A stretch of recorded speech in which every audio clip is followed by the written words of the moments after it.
기후 변화로 게릴라성 기습호우가 늘어나면서 도심 곳곳이 물에 잠기는 침수 피해가 급증하고 있습니다. 이불, 옷, 양발, 건어물 무조건 쓸어 내려가는 거예요. 한두 가지에게 잡을 수가 있지. 점점 심각해지고 있는 집중호우 문제를 해결하기 위해 최첨단 정밀 예측 시스템이 도입됐습니다. 이 정보를 일반 재난 관리자라든가 또 시민들이 공유를 하게 되면 향후에 홍수 관리나 그 피해 예감하는데 아주 좋은 시스템이 될 거라고 생각을 하고 있습니다. 홍수가 나는 곳과 홍수가 나지 않는 곳, 침수가 되는 곳과 침수되지 않는 곳을 우리가 도심 지하 저류 시설을 늘리기 위한 터널 작업도 한창입니다.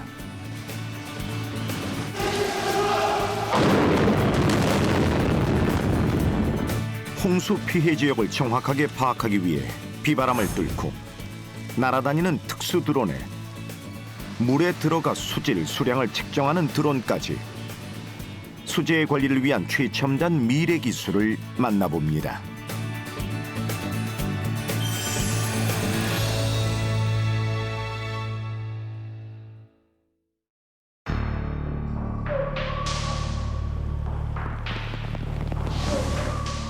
지난 2010년 양천구 강서구 일대 시간당 최대 99mm, 일일 최대 302mm에 달하는 집중호우로 체감마치 6천여 가구가 침수되고 거리가 모두 물에 잠기는 홍수 피해가 발생했습니다. 지대가 낮아 장마 때마다 긴장하곤 하지만 그때처럼 홍수 피해가 심각했던 적은 없습니다. 기습호우가 늘면서 대처할 겨를도 없이 순식간에 모든 것이 물에 잠기는 일들이 늘고 있는데요. 정육점을 운영하는 박선종 씨. 아직도 그날의 충격과 공포가 잊혀지지 않습니다. 한 이 정도 됐죠. 그 정도까지. 그러면 이쪽 집에 횟집 같은 경우에는 냉장고를 안으로 들여놓고 냉장고 합선되니까 전기 합선되니까 들어서 저 위에 올려놓고 난리가 났었어요. 화곡 1동, 그다음에 신월 5동 그 밑에 산 지역에서 물을 흡수해갖고 이걸로 이제 저지수를 해서 이게 안양천으로 내려가는 거거든요. 이게 넘어와갖고 냉장고 밑에 물이 아주 구멍이나 구멍 전부 다 물이 위로 올라오는 거예요. 위로 다 흡수를 못하니까 하수도 이런 데서 물이 나와가지고 그냥 이렇게 발 밑에까지 나와서 야채 이렇게 났잖아요. 야채들 이런 이불, 옷, 양발, 건어물 무조건 쓸어 내려가는 거예요. 한두 가지에게 잡을 수가 있지. 다 쓸어 내려가 버리니까. 간신히 복구했지만 올여름 다시 게릴라성 집중호우가 쏟아진다면 어떻게 대처해야 할지 막막하기만 한 건 예나 지금이나 마찬가지입니다.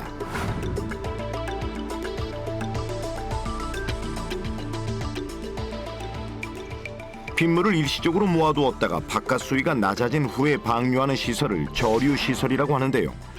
지금 화곡동, 신월동, 목동 일대에서는 국내 최초 터널형 저류시설을 지하 40m 깊이에 건설하고 있습니다.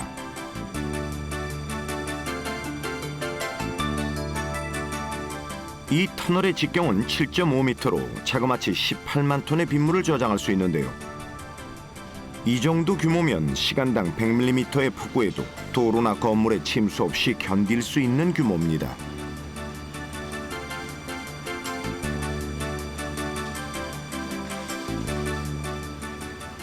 화곡동에서 신정동, 신월동을 거쳐 목동 빗물 펌프장에서 안양천으로 빗물을 방류하는 초대형 저류 및 배수 시설입니다. 시간당 강우량 100mm하고 30년 빈도에 대비한 방제 시설입니다. 그래서 이제 저희가 여기에 저류하는 용량은 시간당 강우량 100mm일 때 약 87%를 여기에 저류를 하고요. 13%는 유수지로 유출이 돼서 그러니까 배수를 하는 그러한 저류 및 배수화를 할 수 있는 시스템이 되겠습니다. 현재 공정률 30% 정도, 터널 전체 길이 4.7km 중 1.5km 정도 굴진한 상태인데요. 지하수가 유입되는 부분에 방수 작업을 하면서 하루 4m씩 6군데에서 동시에 굴진 작업을 하고 있습니다.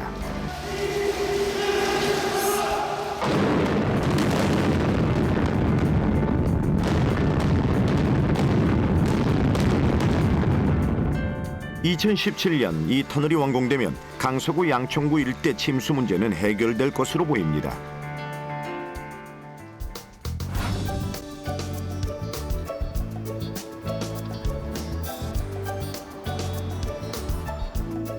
도시화가 진행될수록 집중호우로 인한 홍수 피해에 취약한 구조를 지니게 됩니다.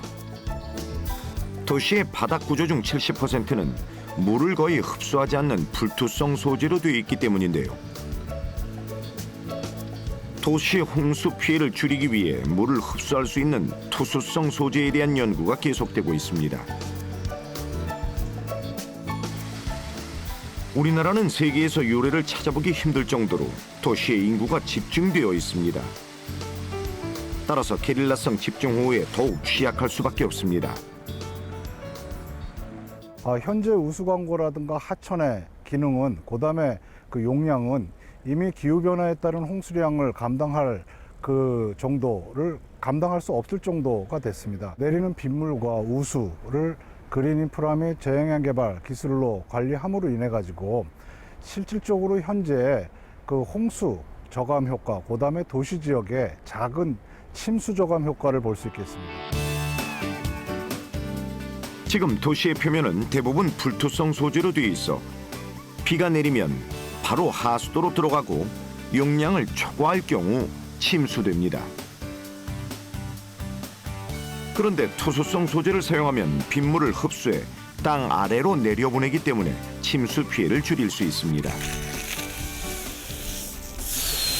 이쪽은 그 불투수 일반 콘크리트 도로 상황이고요. 지금과 같이 지표수가 생성되는 걸 볼 수 있겠고요. 왼쪽은 투수성 콘크리트가 지금 투수되는 상황을 보고 계십니다. 물이 그냥 빠지는 빠지는 거죠. 예. 결국은 지금 보시다시피 홍수가 나는 곳과 홍수가 나지 않는 곳, 침수가 되는 곳과 침수되지 않는 곳을 우리가 좀 그 도로 측면에서 좀 볼 수 있는 그런 현장이 되겠습니다. 기존의 콘크리트는 물을 흡수할 수 없는 반면 투수성 소재는 중간에 특수 자갈이 들어가 있어 물을 잘 흡수하는 특징을 지니고 있습니다. 이렇게 자연에 주는 영향을 최소화시키면서 개발하는 걸 저영향 개발, 약자로 LID라고 합니다. 우리나라는 세계 최초로 LID 기술을 복합적으로 실험할 수 있는 실증 단지를 구축했습니다.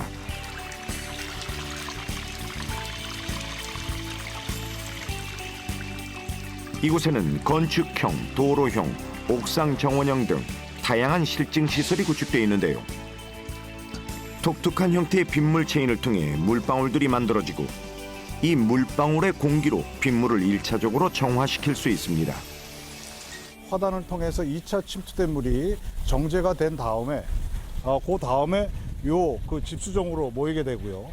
그 다음에 요 도로에 또 내린 빗물들은 도로 지하의 유공관을 통해서 다시 집수정으로 그 모이게 되고, 지금 보이시는 것이 도로 집수정을 통해서 여과된 물이 나오고 있는, 깨끗한 물이 나오고 있는 과정을 보여드리고 있습니다. 네. 이제 여기서 모인 물들은 실질적으로 한 번 정도 여과를 통해 가지고 지하에 있는 우수저류 시설, 약 50톤가량 되는 우수저류 시설로 모여서 우리가 조경용수라든가 도로용수라든가 아니면은 센터 내 청소용수로 활용될 수 있도록 이 시설이 그 설치가 되어 있습니다. 이게 바로 물순환 시설이라고 할 수 있겠습니다.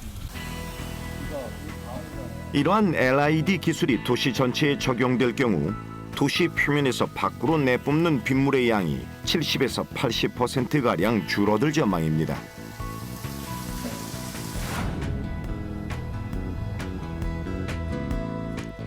이곳은 경기도에 위치한 어느 대학 캠퍼스. 실제 투수성 소재로 바닥을 시공하고 있는 현장이 있어 찾아가 봤습니다.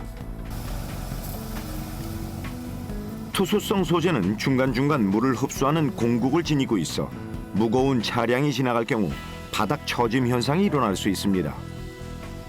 그래서 중간에 보강 그리드 시공이 필요한데요. 이 보강 그리드를 중간에 넣음으로써 힘을 분산시켜 바닥이 눌리는 걸 막을 수 있습니다.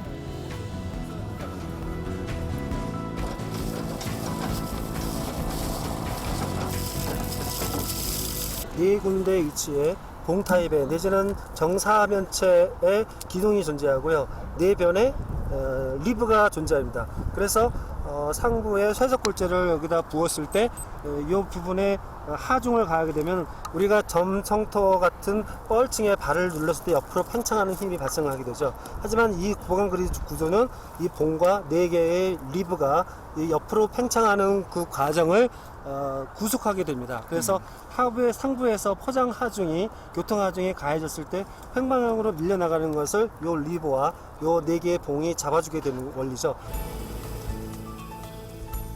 보강 그리드를 설치한 쪽과 설치하지 않은 쪽 비교 실험을 해봤습니다. 무거운 차량이 오갔을 때 바퀴 패임 현상이 있는지 살펴보는 건데요. 보강 그리드를 하지 않은 쪽은 바퀴 패임 현상이 나타난 반면 설치한 쪽은 변화가 없었습니다.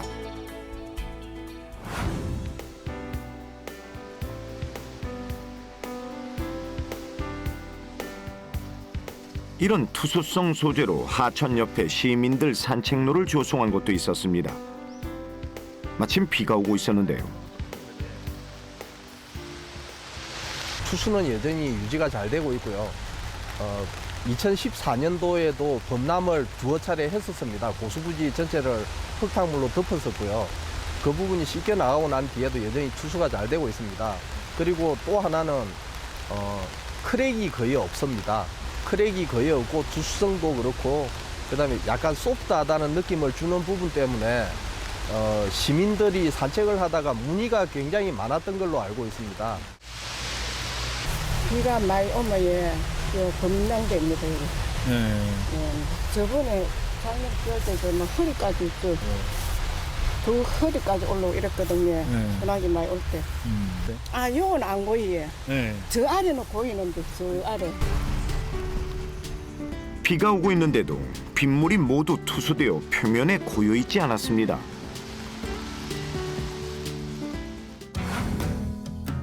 홍수로 인한 피해를 줄이려면 무엇보다 하천이 잘 관리되어야 합니다. 경남 김해에 새로운 기술이 적용된 하천이 있다고 해서 찾아가 봤습니다. 김해 대청천. 해마다 물난리가 끊이지 않는 곳이었는데 지난해 새로운 공법을 적용한 뒤로 달라졌다고 합니다. 네, 물난리도 많이 났고요. 또 뭐 공사를 갖다가 한 3번 정도 공사를 시공을 했는데 그 부실 공사였어요. 네, 막 떠내려가고 또 다시 하고 막 이래 하다 보니 저번에 이 공사는 잘 됐다고 봅니다. 과거 대청천에는 대한민국 하천 어디에서나 흔히 볼 수 있는 콘크리트 보호가 설치돼 있었습니다.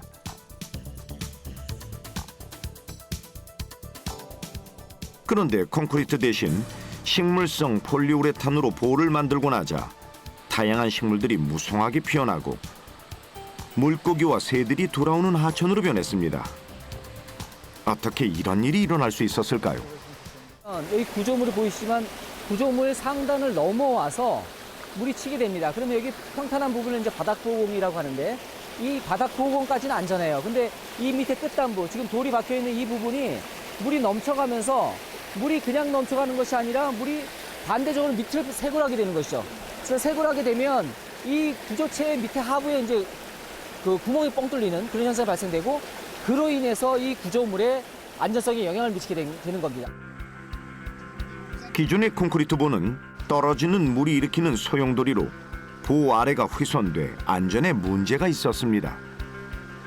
그런데 식물성 폴리우레탄으로 바닥 보호공을 만들자 훨씬 안전해졌습니다.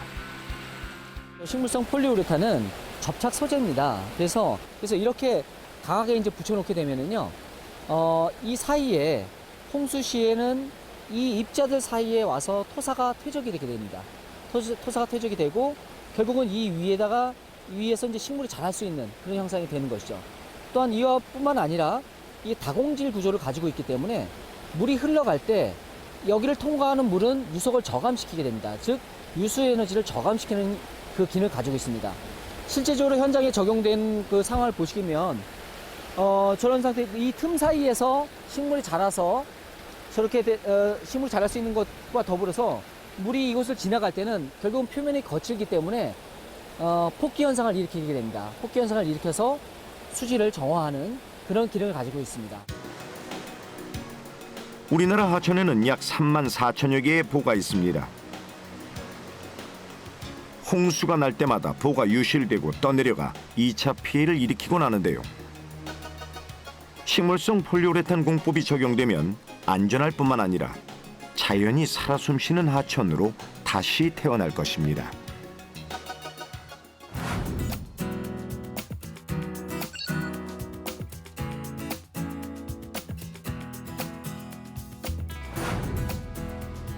경남 창원에 또 다른 식물성 폴리우레탄 공법으로 홍수를 극복한 사례가 있다고 해서 찾아가 봤습니다.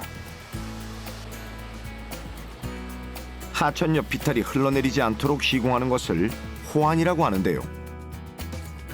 2014년 광여천 약 40m 구간에 식물성 폴리우레탄으로 호안을 시공했습니다.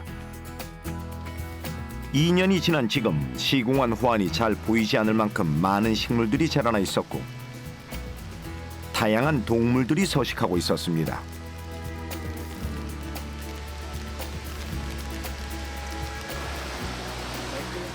저희가 개발한 기술 같은 경우는 밑에 비탈 멈춤공을 일체화시켜서 만든 형식이 됩니다. 그렇기 때문에 공사 기간도 일반 콘크리트 블럭이라든지 이런 호안 적용하는 기술에 비해서 한 3분의 1 정도로 공사 기간이 짧고요.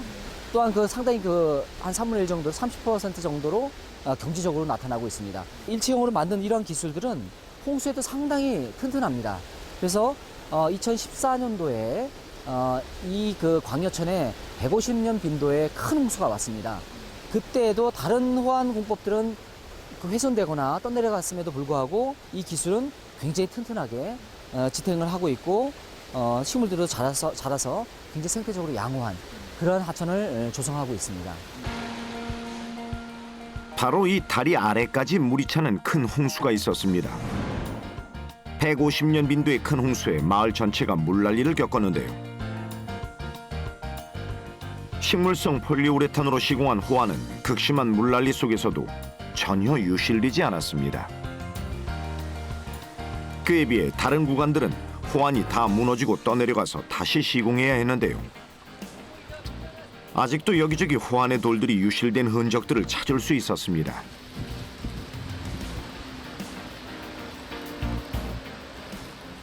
반대를 했는데 지금 해나고방이 진짜 너무 좋아요. 이게 왜 그러냐면 이 수해가 났을 때 진짜 여기 딱 가운데 저거 있지 호수인데 위에 저기가 딱 안 했거든요. 저기 안 했는데 저 밭 가운데 저까지 확 이렇게 파이가 지금 딱 내려갔어요. 저기. 처음에 왜 반대했어요? 처음에는 몰랐으니까. 진짜 몰랐다 아닙니까 우리가 모르고 이걸 갖다가 이제 이거 밭에 이거 와 이라는 거 싶어가 처음에는 그래 사장님 보고 이제 우리가 반대를 했지 하지 말라고. 그래 반대를 했는데 지금은 이제 해나고방 진짜 너무 좋아요 저게. 단단하고요. 예. 떠내려갈 그것도 없고 지금 안 그랬으면 저거 밭 저거 안에까지 다 떠내려갔어 작년에. 홍수 피해를 줄이려면 무엇보다 기상을 정확하게 예측하는 게 선행돼야 합니다. 올 7월부터 기존 레이더보다 훨씬 더 빠르고 정확한 최첨단 레이더가 도입됩니다.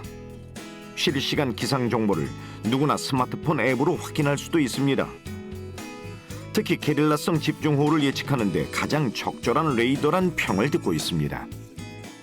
지금 그 화면에는 그 서울 지역에 내린 게릴라성 호우를 지금 보고 계신데요. 지금 이렇게 빨갛게 내리는 부분이 게릴라성 호우로서 집중호우가 내리는 지점이 되겠습니다. 이와 같은 실시간으로 게릴라성 호우를 관측을 하면서 어느 지역에 얼마만큼 양이 내리는가를 먼저 파악하는 것이 이제 가장 중요한 포인트가 되겠고요. X밴드 주파수를 사용하는 이 초정밀 레이더는 기존 레이더가 2분 30초 또는 10분 간격으로 측정하던 걸 1분 간격으로 측정할 수 있고, 가로 세로 125m 공간 단위로 측정하던 걸 60m 단위로 측정해 훨씬 더 빠르고 정확합니다. 2014년 6월 국내 레이더 관측 역사상 최초로 일산 지역의 용오름 현상을 관측하는 데 성공했는데요. 용오름 현상은 지표면의 바람과 높은 상공의 바람 방향이 달라 생기는 소용돌이로 비닐하우스가 찢기고 날아가는 등 많은 피해를 입혔습니다.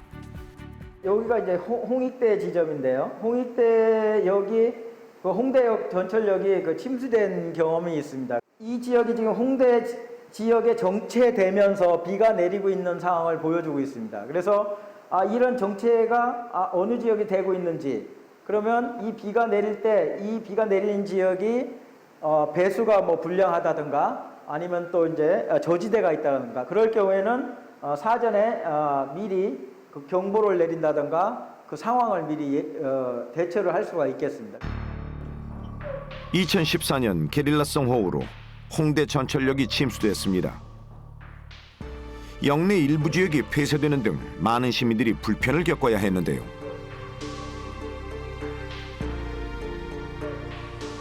새로운 레이더가 도입되면 최근 발생했던 광화문 일대와 강남역, 선릉역 등 도심 지역의 침수 사태를 1시간 전에 미리 예측해 사전에 대비할 수 있을 것으로 보입니다.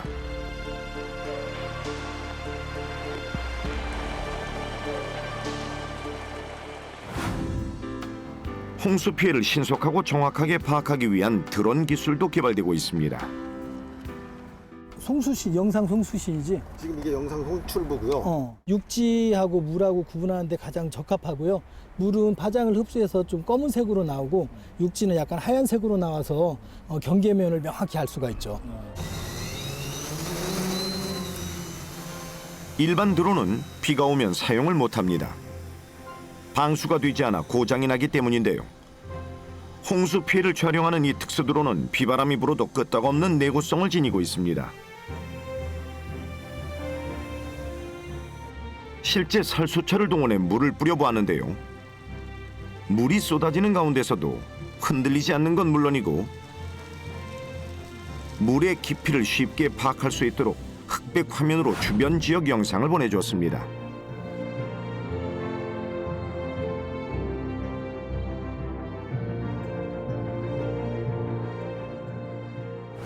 수계에서의 침수 면적 같은 걸 산정할 수가 있죠. 그래서 그렇게 했던 자료가 이제 중앙 통제실 쪽으로 가서 그쪽에서 이제 피해 면적도 산정하고 대피가 필요하면 뭐 대피 명령도 내릴 수가 있고요. 향후에 좀 더 나은 차원의 수재 관리 쪽에 필수적인 요소라고 생각하고 있습니다. 이 드론은 하천의 수질과 수량을 측정할 수 있는 카메라와 센서가 부착된 특수 드론입니다. 이쪽 부분이 유속을 재는 센서고요.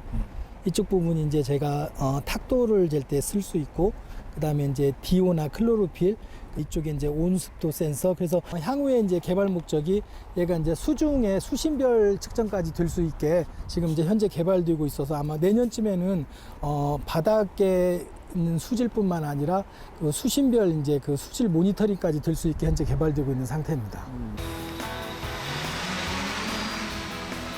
이 드론의 수질과 수량을 측정하고 싶은 지역에 GPS를 입력하면 정확히 그 위치를 찾아갑니다. 최대 13개 지역까지 GPS를 입력할 수 있는데요. 도착하면 물속에 센서를 담고 수온, 수질, 탁도 등 수질 관련 7가지 항목을 측정하고 초음파를 쏴서 물의 속도를 잰 뒤 단위 면적을 곱해 수량을 측정합니다.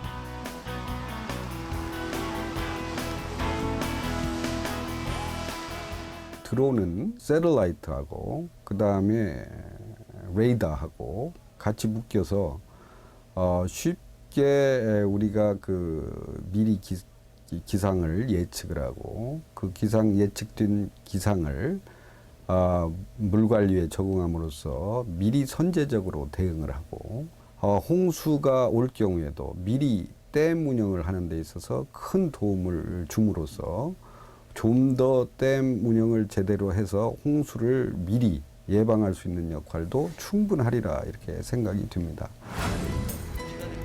드론과 레이더, 위성을 통해 수집된 정보를 통합해 실제 지역 위에 현실감 있게 3D 입체 영상으로 보여주는 증강현실 기술도 개발됐습니다. 당시 침수 피해가 났던 사진들을 같이 표현할 수도 있고요. 광화문에서 발생했던 침수 사상을 저희가 모델링을 통해서 시각화한 내용입니다. 보시는 것처럼 이게 초록색으로 나타내거나 노란색으로 나타난 지역은 침수 심이 좀 얕은 지역을 나타내는 거고요. 이 빨간색을 나타내거나 보라색 이런 나타내는 지역은 침수 심이 깊고 또 침수가 심한 지역을 나타내고 있습니다. 실제 우리가 살고 있는 지역에 원하는 기상 정보를 가져와 높낮이, 방향을 바꿔가며 다양한 각도에서 입체적으로 살펴볼 수 있는 게 특징입니다.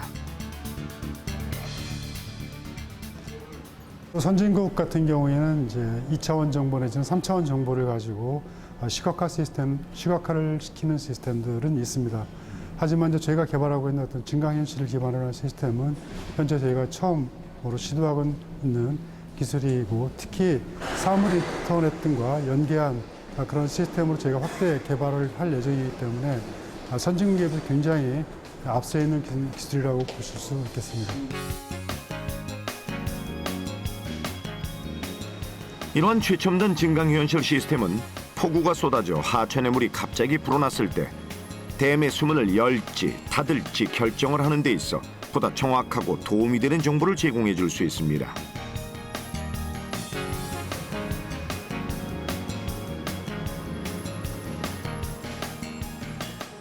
대전에 위치한 K-워터 물관리센터에서는 전국 16개 다목적 댐의 수문을 원격으로 조정하고 있습니다.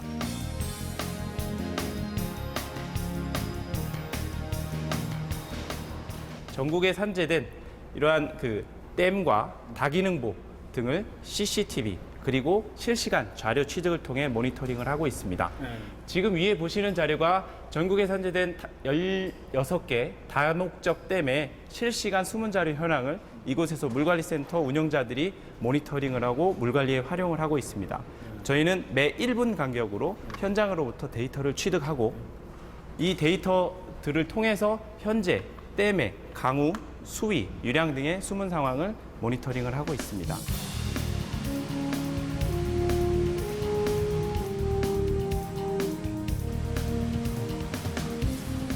IT 기술을 활용한 통합 물관리 시스템은 우리가 마시는 물에도 영향을 줍니다. 스마트 워터 시티 시스템을 활용하면 물이 댐에서 정수장을 거쳐 아파트 수조, 수도꼭지를 통해 우리에게 올 때까지 단계별로 수질을 정확하게 모니터링할 수 있습니다. 지금 동문 3단지 아파트 탁도는 0.048이고요. 폐하가 7.18, 잔류염소가 0.27. 이거는 지금 현재 제어실에서 아파트에서 측정된 값이 제어실하고 동일하게 이렇게 값이 나오고 있고요. 그다음에 초등학교 같은 경우는 두일초등학교, 문발초등학교, 금촌초등학교, 금화초등학교. 초등학교 같은 경우는 지금 현재 잔류염소가 각각 측정값이 나오고 있습니다. 취수원에 실시간 수질 계측기를 설치하고 그 과정은 ICT 기반으로 중앙조정실로 통보가 되고 가정의 수도꼭지까지 그 수돗물이 음용할 수 있는 수질 기준이 되는지 그 부분까지도 실시간 수질 계측기를 통해서 모두 실시간으로 모니터링을 할 수가 있습니다. 충북 음성에 있는 청미천에 가면 2012년에 고향의 강 프로젝트의 일환으로 옛 물길이 복원된 현장을 만날 수 있습니다.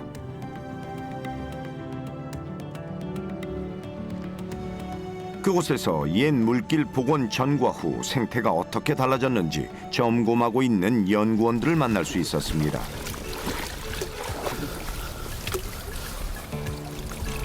없네. 치웠다 여기. 예전에 비해 물고기도 늘고 찾아오는 새들도 늘어났다고 하는데요. 어디 고기?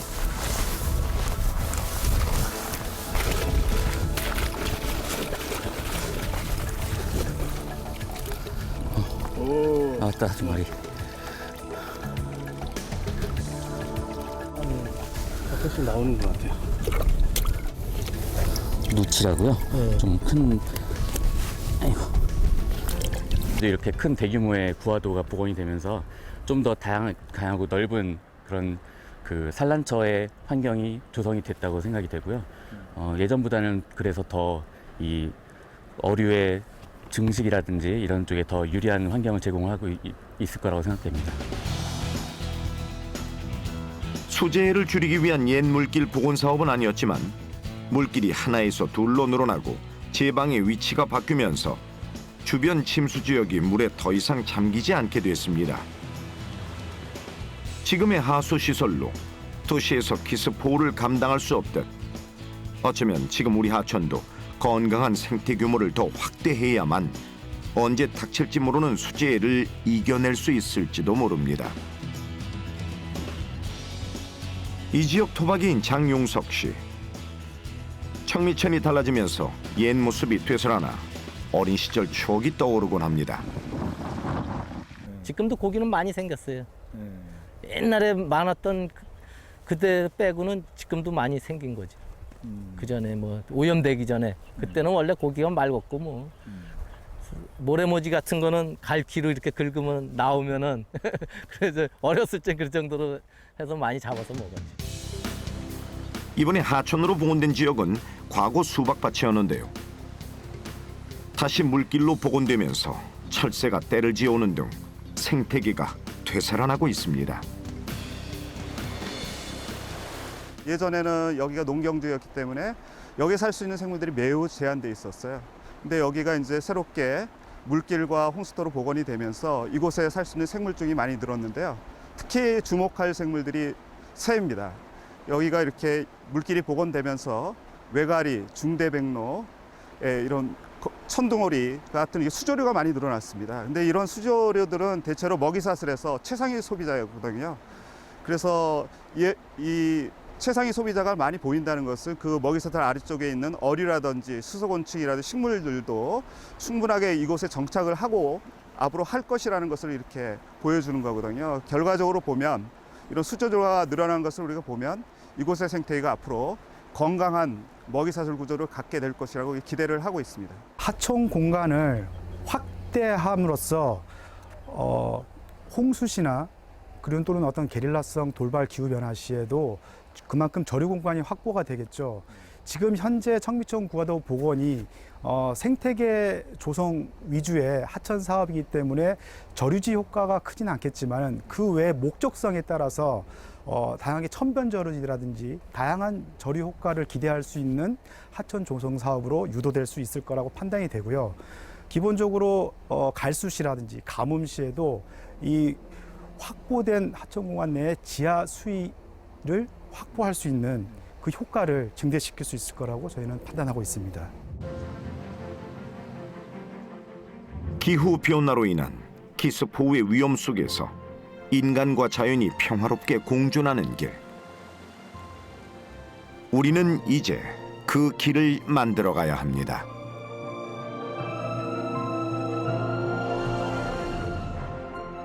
최첨단 기술로 건강한 물의 순환을 회복하고 생태계를 살리는 것.